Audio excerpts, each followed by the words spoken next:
Hello and welcome to Do You See What I See? Today we have an accomplished and brilliant guest, attorney, activist, executive, Fernando Chavez. Fernando's had an amazing life and a career. He comes from an extraordinary family of contribution and faith and work. And I want to share with you that he has a wonderful story that he's going to tell us today about his experiences, his life. And I'm so delighted to have you with us today, Fernando. Thank you for joining us. Thank you. Thank you very much. Thank you for the kind introduction. I'm glad to say that I don't practice law anymore.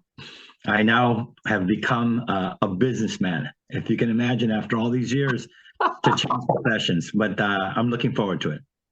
Well, that's another shift in your life, and I want to go back because I didn't realize you've been mentored by some of the finest human beings and finest professionals in a variety of fields.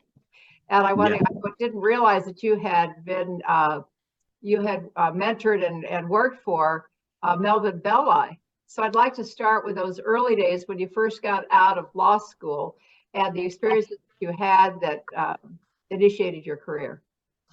Well, even before then, I clerked for Justice Cruz Reynoso, which, as you know, he was not only a great jurist, but a wonderful human being. He was just absolutely, I thought the world of him.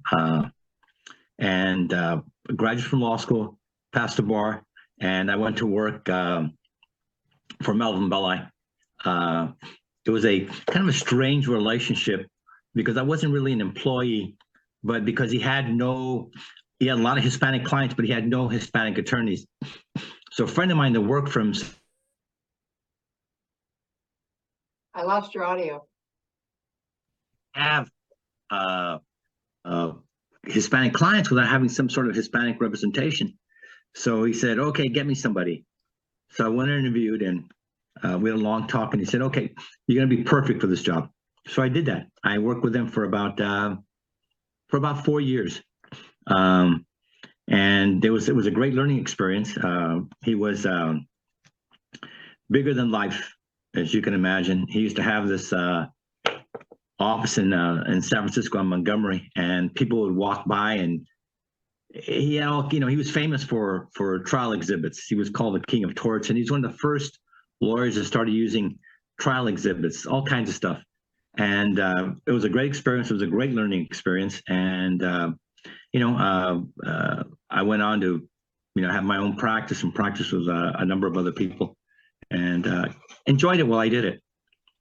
Well, what did you learn from him? Because he was a unique person. I didn't realize that he was born in Mexico. Mel was a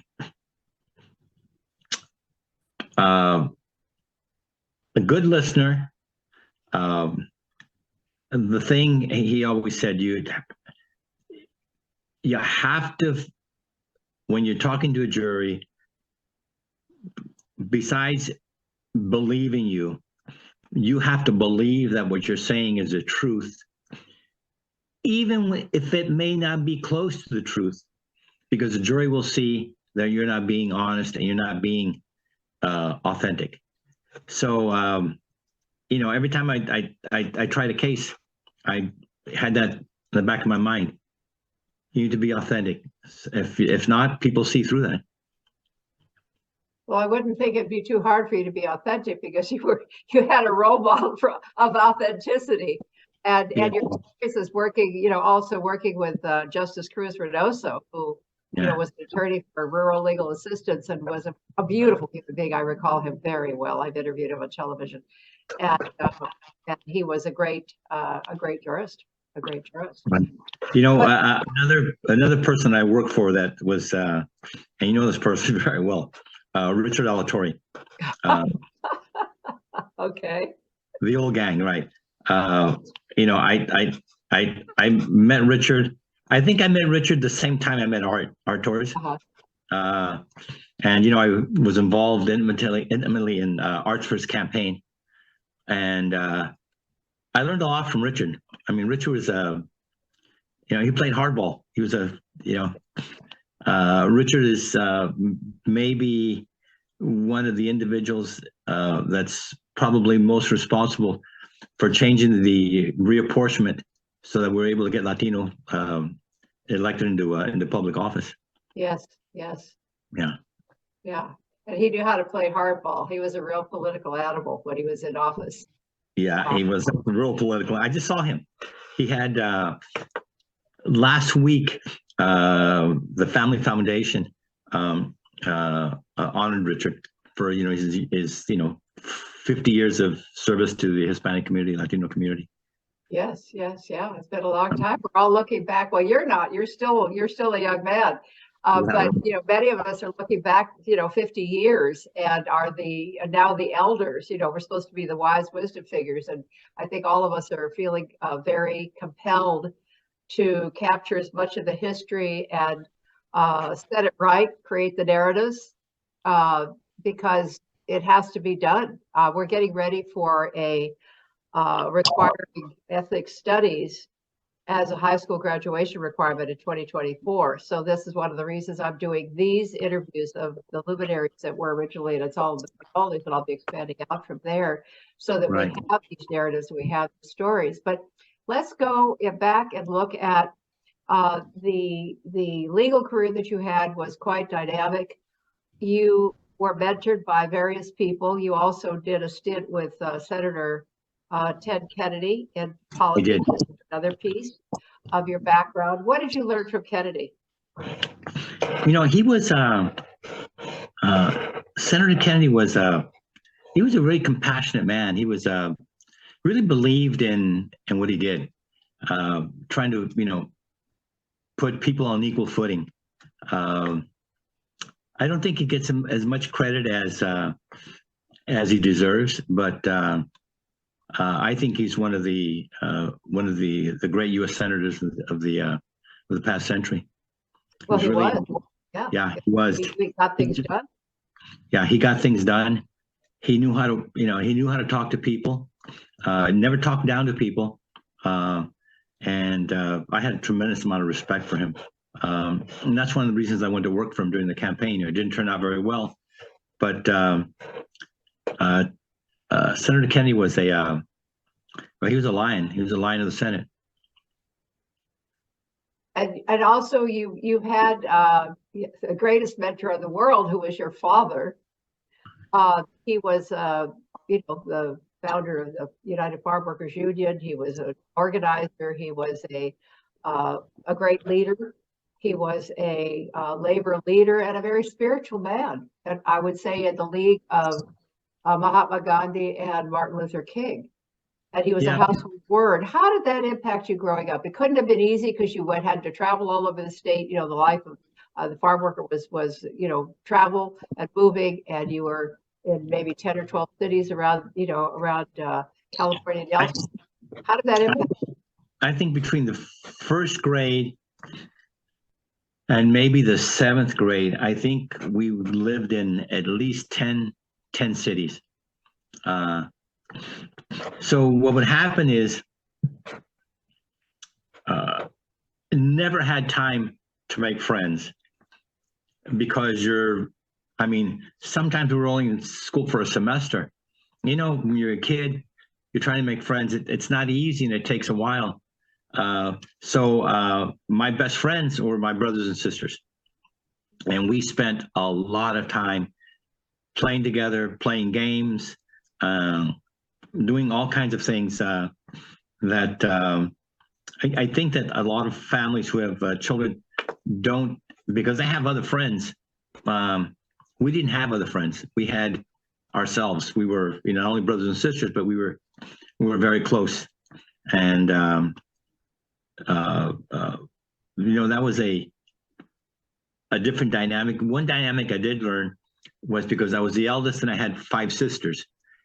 So I learned pretty early on kind of a female dynamic just by being around my sisters.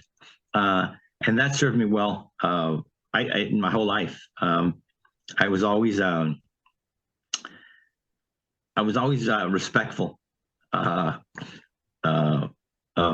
women. I always, treated them as equal because my sisters were like my equal. So thank goodness, I never had to deal with that issue or have someone confront me about being a macho or not being a chauvinist. And I think that part of that was because I had such a deep and close relationship with my sisters. But one of the stories that impacted me, and it's probably a story that no one knows, but I was probably 13. I was already driving because I would drive my father to and from places, and he would sleep in the car, and we'd go on country roads because there wasn't a lot of traffic. So what he would do is he'd play a game, and he'd say, okay, we're going to go and leaflet this community, farm worker community. And then after we do that, we're going to go to the park and have a barbecue, and we're going to play volleyball. And that was his way. And I'll get some sweets. That was his way to get myself and my brothers and sisters at least accepting the fact that we had to go out and leaflet this community, knowing that at the end of the 3 or 4 or 2 or 3 hours when we were doing it, we'd have something to do. So that was pretty much the modus operandi. We'd leaflet these communities, and then a week later he'd have a meeting. So I leaflet the community, and we have a meeting, and the meetings were usually set on Sundays because people worked on Monday through Saturday. So Sunday at I think like 5 o'clock, and it was they called them house meetings. So you'd get a family to put up their house, make coffee. My dad would bring in donuts and sweet bread and Mexican sweet bread and what have you. And the idea was that's where the organizing started, telling people about the significance of a union, what it could mean, all that, kind of laying the groundwork for unionization, educating the workers. And I remember that we get to the house. It started at 5. We get there like at 4:45, and we set up. And the people who had set it up were a little nervous because this was not something that was done, and kept looking out the window. So 5:30 comes along, nobody shows up. 6, nobody shows up. 6:30, pretty much going to call it a day. Nobody shows up. So he thanked the family, and they apologized. We're so sorry. And he said, no, don't worry. It's not your fault, So we left, and we're driving back, and I remember it's raining. This happened 60 years ago, and it's like imprinted in my mind. We're driving back, and I'm driving, and he's sitting in the passenger seat, and I can tell he looks like he's sleeping, but I can tell he's not sleeping. And so I said, Dad, why didn't people come today? I mean, I'm 13. And he said, it's because people are afraid. I said, afraid of what? Well, he said, we're organizing, and they're afraid of maybe a grower or a foreman or a contractor sees them there. They're afraid they might lose their job. I said, oh, okay. Okay. I took it at face value. So we go back the next week, and we do the same thing. And same result. Nobody shows up. And we're driving home, and I said, people didn't come because they're afraid. And he said, yes. I said, I guess we're not going to come back. He said, oh, we're going to come back. I said, we are? He said, yes. He says, we're going to come back. But before we come back, we have to work harder. I said, harder? He goes, yes. People are afraid, and we have to make them comfortable. We have to work harder. We have to work twice as hard as we worked to show people that they don't need to fear coming to the house meeting. And I said, but why are people going to come? If they're afraid now, what makes them what's going to happen in another week that's going to make him, lose that fear? He said, hard work.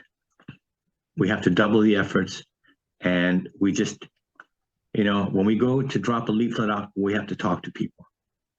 I mean, we're 13, my sisters are 12, and we're trying to talk to people, explain to people. So he gives us a script, and we practice with him. And he has us giving the script. I'm telling people, this is a meeting about, joining a union, and, it's going to change your life. It's going to make better working conditions. And I'm not sure that my sisters, which were younger, understood really what that meant, other than it was kind of just a dialogue that they were doing. But we went back the third week. 2 people came back. The fourth week, maybe 7 people. He must have gone to that house 7 or 8 times before he finally had a packed house. And I remember the first time we went, we got home, and my mother asked my father, how did it go? And he said, mother, it didn't go very well. He would call my mother, mother, because it didn't go very well. And he said, I have to work harder. I'm not working hard enough. And I just thought, wow, the ability to have that kind of resiliency, that kind of determination and perseverance is just, that's hard to imagine, that kind of perseverance. So the one thing that people ask me, what do you think your father instilled in you? And that's it. The idea that you have to have perseverance if you want to achieve whatever it is you want to achieve. So that to me was my biggest lesson. And, it's kind of, dust yourself off, get up and do it again until it gets done. And he taught you other things. I remember from your contribution to the Caridad charity chapter, and it's all the frijoles, that he taught you compassion. He taught you the love and appreciation of your fellow human beings. He taught you to a pathway of nonviolence, of grace, of dignity, like you say, resilience and persistence, and all of those things. But he taught you some very deep virtuous qualities. And he had a tremendous faith. He couldn't have done what he did without having that deep belief in God and in the dignity of human being. If there's one thing that I can say that was a motivating and compelling factor, was his faith, without a doubt. It's absolutely without a doubt. And my grandmother played a pretty big role in that. But I remember we lived in a 2-bedroom house with 10 people, 8 children and my parents. And it was not uncommon for my dad to bring somebody. Yeah. Just somebody was hitchhiking. We pick up and my mother said, who's this? He said, I don't know, but it was raining. We picked him up. He needs a place to sleep. He needs a place to sleep, and he needs some food.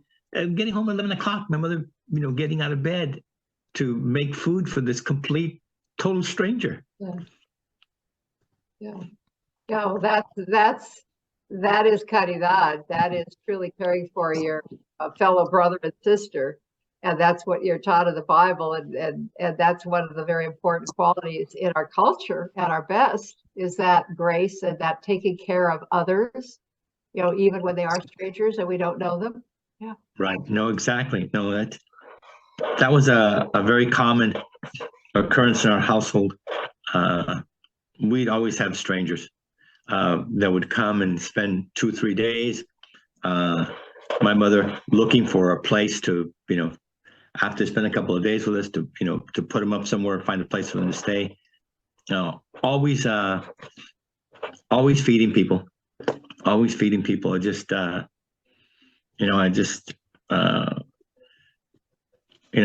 these memories I have of growing up. I remember remember one time, I think things were pretty bad. So he said, okay, they just finished tilling and picking a field of potatoes. He said, guys, guess what we're going to do? We're going to go pick potatoes. Pick potatoes. Yes, we're going to go pick potatoes. I'm going to show you how to pick potatoes. So we get these gunny sacks and we go and we pick like 5 of them. They disc the field and it left a lot of potatoes. It's pretty common. And we filled them up. And I remember for about the next 4 weeks, 5 weeks, baked potatoes, mashed potatoes, French fries, scalloped potatoes, baked potato, you name it. It was like potatoes. I mean, coming out of your ear. And my little brother would say, potatoes again. Yeah, it was an interesting dynamic growing up. I remember, I think it was Johnson. They offered my dad the directorship of the Peace Corps for Latin America and South America, which was a pretty prominent position back then. And he said, we have to make a decision. This is going to be a family decision. I've been offered this position. So he said, and he was really good at this. He did this all the time. He says, I'm going to put the pros and the cons. And then we're going to have a family vote. It's going to be a secret ballot vote. So he tore up his little papers there and he said, take the job, yes, no. So he says, this is why we take the job. We take the job because we won't have to live in a 2-bedroom house. We'll probably have people that will cook for us and clean for us. And we'll probably have a big house. And who knows, you might each have your own room. And you'll go to better schools. And you're probably going to eat a lot better food. And your mother won't have to work so hard, on and on and on. Okay, so and then if we don't go, it's because I want to stay in organized farm workers. And then he goes through this whole thing about farm workers and their struggle and their kids' struggle. It was, I mean, I don't think he intended to be as traumatic as it was, but it was. And so he gives us the ballots. And of course, I mean, there's a tear rolling down his eye. And he gives us a ballot, and of course, he starts reading them. Opens them up. He says, to go, no. 1, no. 2, and he said, I'm not going to vote. I'm not going to vote. 2, no. 3, we got to about 7, no. And then we get a yes to take the position. Yeah. That's a yes. And he turns like, yes. And he and my brother sister said, who said yes? Who said yes? And my little brother pipes up. He said, I said yes. He goes, I'm tired of eating potatoes. I'm tired of sleeping on the floor. I want to have a bed and I want to eat better food. He was like 8 or 9. But you know, that's kind of how we were raised. We were raised with, you know, the importance of service to others. That was big. That was big. You know, charitable and always speaking up when you see an injustice. That was our 3 or 4 things that we were raised. Those were the principles of our upbringing. Fairness, very important principles. Yeah. Principles. It's interesting how consistently these themes run through our activist culture. I just interviewed Dolores Huerta in March. Mm-hmm. And one of the things she said, that her mother told her the same thing. If you see something that is wrong, it is your duty and responsibility to do something about it. Right. And my mother taught me that as well when I was 8 years old. If you see something that is wrong, it is your duty and responsibility to do something about it. Yes. Yeah, yeah. So that's how we were raised. And, one of the things about nonviolence was,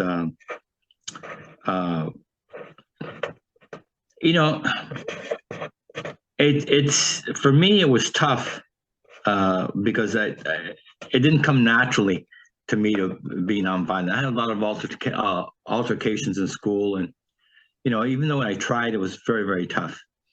And sometimes I was not able to resist striking back. But as time went on, and I got drafted, and my dad said, because my dad served in the Navy, he was in the U.S. Navy, and he said, well, this was the height of the Vietnam War. Yes. And he said, well, what are you going to do? And I said, well, I don't know. I said, I hadn't really thought about, being a resistor, conscientious objector. But after, talking to him and talking to other people, I said, I think I'm going to apply for conscientious objector status. So I applied and I was denied. And I remember I took a year off because I went to UCLA, but I didn't go right after high school. I took a year off. It was during that year that I was drafted. I didn't have a deferment or anything. But I remember I was working in this factory, and I remember that they called my name. And, the loudspeaker, they called my name, and I washed my hands and I went to the office, and there was two federal agents who arrested me, put my hands behind my back in handcuffs. And to go out of the building, you have to go through a main corridor, and they marched me through the main corridor. And like I could see everybody looking at me. I mean, I was like so embarrassed because they thought maybe, I'd committed some heinous crime, that I had robbed a bank or killed somebody. And it was just like, oh my God, it was devastating. That was one of the most humiliating experiences I've ever had in my life. And, but I decided that I was going to be a conscientious objector, and I actually went to a trial in Fresno. And I was fortunate enough to have a tremendous lawyer who at that time I was 20 and he was like 26 or 27. He was a professor of con law and evidence at UCLA. Went on to become very, very distinguished lawyer by the name of Michael Tiger. And he got me acquitted. It wasn't acquitted; it was a directed verdict, actually, by the judge. But that also taught me another thing: is, boy, it sure as hell helps to have good legal representation, no matter what the accusation is. That's one of the other things, and I think also partially that was responsible for me, becoming a lawyer. Well, because you would have seen, and your father had to take how many of the situations he had to go to court to get rulings that would favor the farm workers, because you had goon squads that were trying to suppress everything, and you had this quest for the right action. He had to go to court. I would think he would have said to you, "Be a lawyer, because that'll be a great thing to help." But he didn't do that with you. No, he didn't. He never really pushed me into, when I went up to college, he said, "Oh, it's good, go get an education." But he never really pushed me to become a lawyer or a doctor, or even, be a union organizer.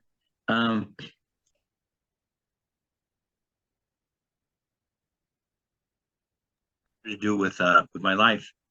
So that was good, because there was a lot of pressure for me to follow in his footsteps. And I told Art this once years ago. I said, "Man, that's the best thing I ever did, because you just can't follow those footsteps. There's only one pair of feet like that and one human being like that. Yes, those are rare human beings. I mean, we had Gandhi, we had Martin Luther King, and we had Cesar Chavez. Right. It's a special human being. Who knows what makes them up? Who knows how they come to be? But it's something that moves and motivates them and drives them to follow their belief and follow a just and righteous cause.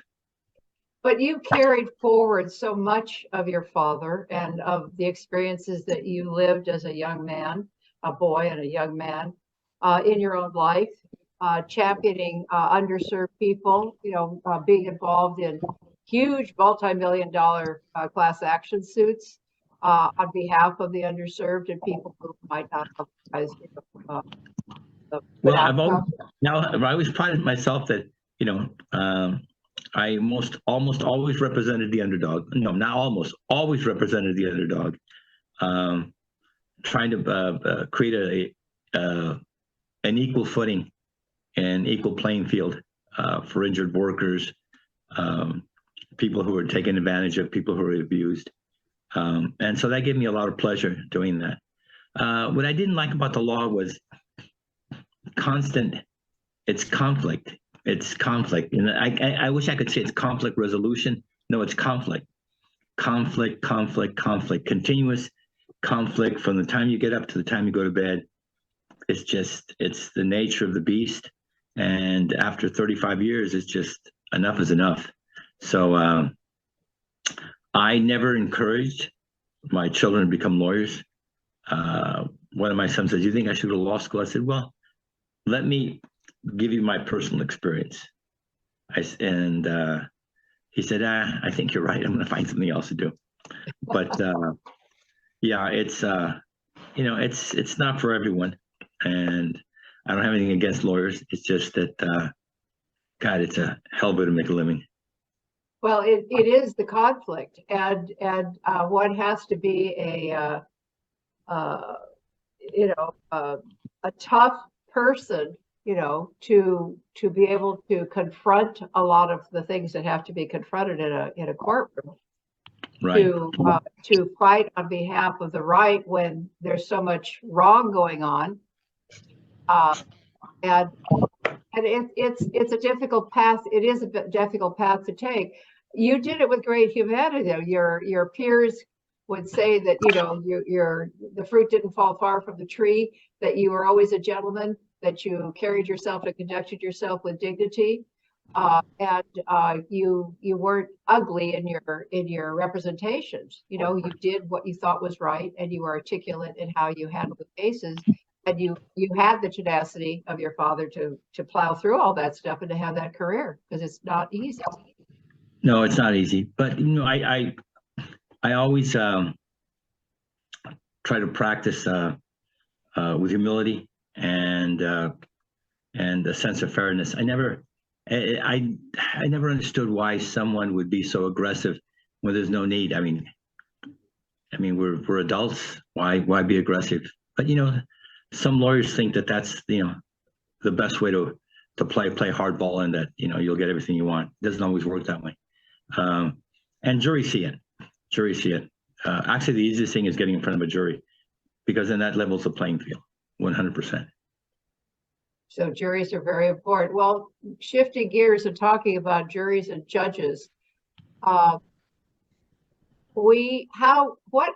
advice would you give to the voting public, to the public in general, about how we go about deciding who we're going to select as judge?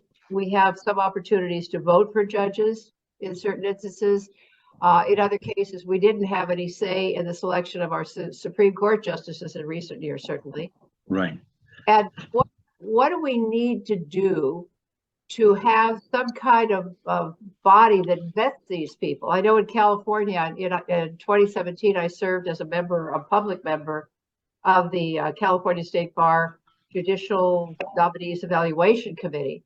Mm-hmm. And we put those judges, they were all qualified, and that they submitted, qualified in their mind. But we had various rankings, and we really vetted them. We went deep background checks. We sent out gazillions of letters and notices and everything else to try to find out anything. If anybody had any questionable knowledge, questionable activity, or behavior on the part of the candidate, they would be considered not qualified. Justice Kavanaugh would never have made it in California through our committee. Right. In terms of integrity and all the rest of the issues that one needs to have. If you had any kind of consideration of harassment or sexual abuse or any kind of things like that, activities like that, dishonesty, anything like that, you would be immediately disqualified as unqualified. Sure. Well, how do we correct that? How do we rectify that? It's like anything else. You have to educate the public in terms of, for the longest time, and early on, I was even guilty of this. I would vote for a judge. Sometimes I wouldn't even, check off the box if I really didn't know him. But it's an education process. Look what just happened yesterday in Wisconsin. The amount of money that was spent on that, but that was also very educational for the public in terms of, who they wanted on the bench. Did they want someone who is going to be, pro-choice and knew how they were going to vote on legislation that was going to come up? Someone who was going to, protect the old guard in terms of reapportionment. So, a lot of money was spent on those that judicial race, but it was an eye-opening experience, and I think the public learned a lot.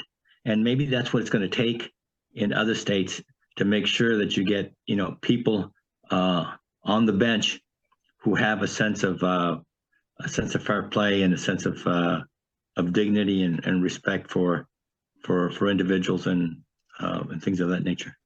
And to have character counts. And we've seemed to have dismissed it more recently in recent years, that people aren't looking at the character of the person. It's what they say, blah, blah, blah. And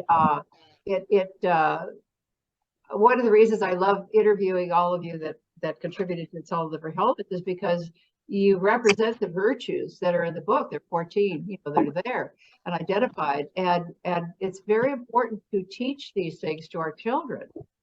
Absolutely. And to teach them in law school, Sure. Because the fact of the matter is that most people who are up for judicial appointments, almost all of them are qualified. But really what you want to look at is you want to look at character.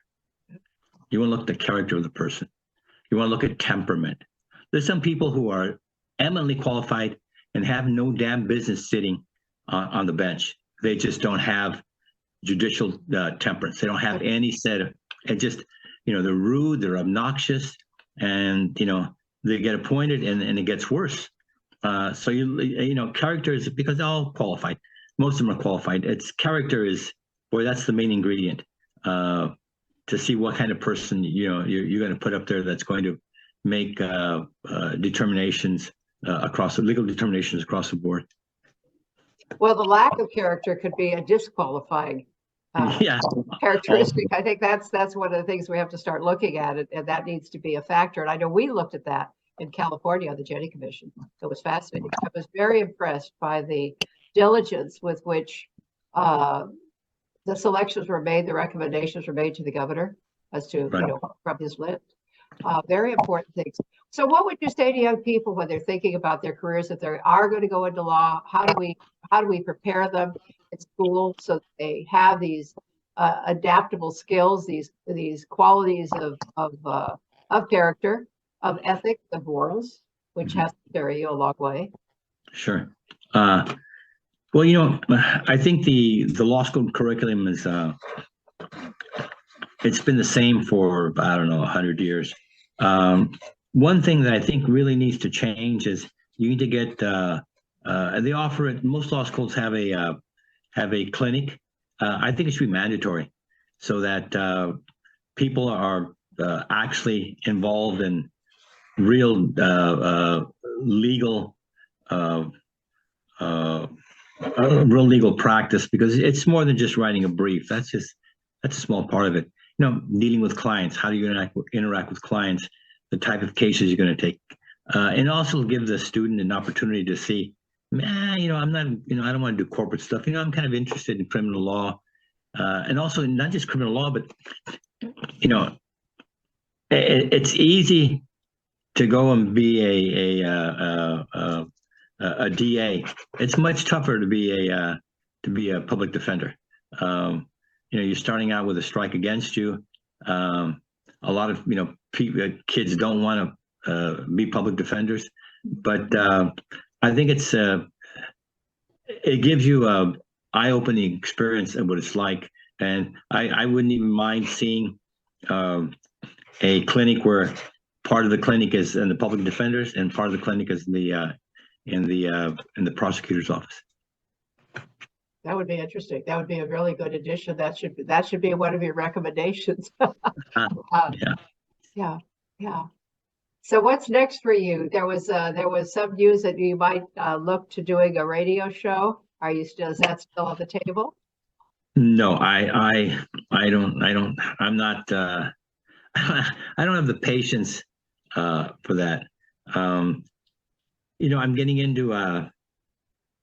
into food, the food business, with blockchain technology, in terms of working with this company who has taken, for example, let's try it in Malaysia, where they took 50 individuals, fishermen, and the government gave them a cell phone, and they developed programs, and they taught them how to use it, so that they were able to take their product and go directly to a buyer and get rid of the middleman, and using some of those funds to be able to educate their children, build schools, and things of that nature. So I think that's kind of the direction I'm heading in. I find that interesting and fascinating. Groups of in Guatemala, where we have indigenous people who are doing the same thing, where they're starting to, they have a crop or product, they're actually can sell it to a producer, and with a blockchain technology, we're able to see where the product, who the person is that picks the product, grows the product, who the person is that produces the product, and you see this whole chain of the product until it ends up in the store.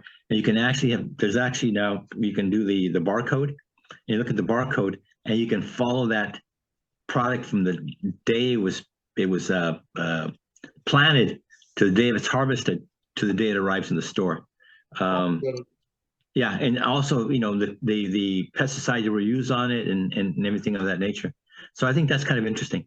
That's kind of the new chapter in my life. Well, it sounds very interesting, and we're going to look for great things from you continuously. You've had a fascinating life. I want to thank you for sharing your experiences with us. And before I let you go, I again want to acknowledge with prayers and love the loss of your mother.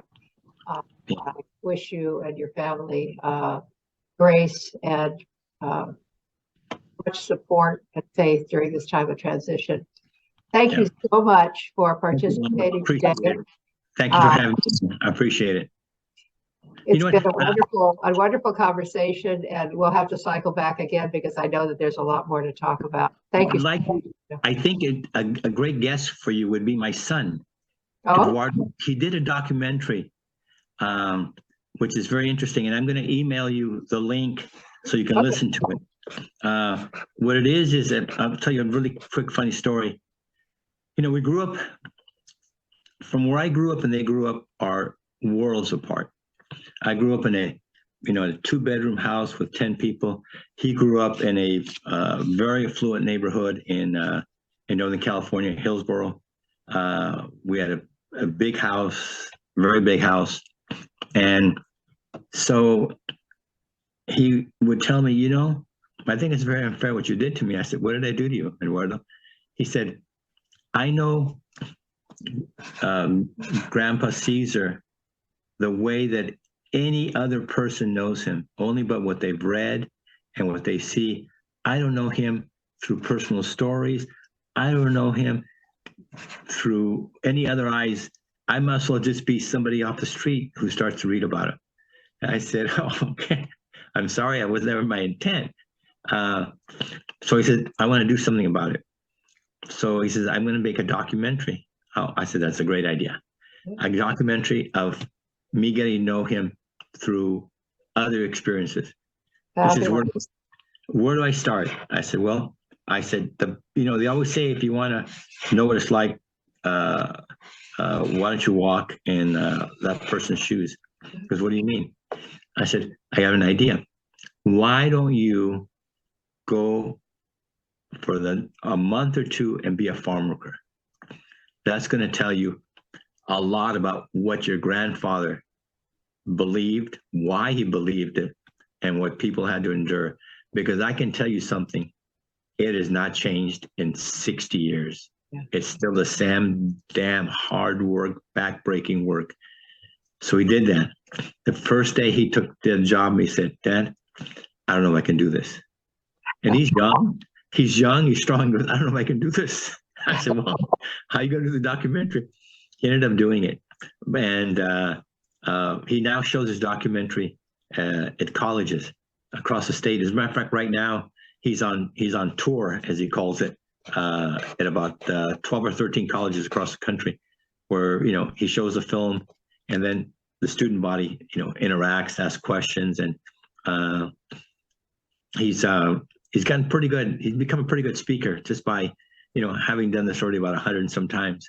But I think he'd be a good guest for you. I would love that. That's exciting. Well, it's always great to see what our children do. Exactly. They turn out to be because of the experiences that they've had and the advantages they've had. My daughter's a lawyer. She's an entertainment lawyer. Danielle's an entertainment and Joaquin's in politics. So go figure. They followed in footsteps, really, and that's a beautiful thing. Yeah. Okay. Well, again, thank you so much for having me on. I appreciate it, and hopefully, I'll see you sooner than 20 years from now. Well, I hope you come back to California. Yeah, I hope so too. All right. Yeah, take care. It's been great. Thank you so much, Fernando. And to our audience, be sure and tune in next month. I have entertainment executive Nellie Gallant as a guest. Thank you so much for joining me on See What I See. I'm Yolanda Nava.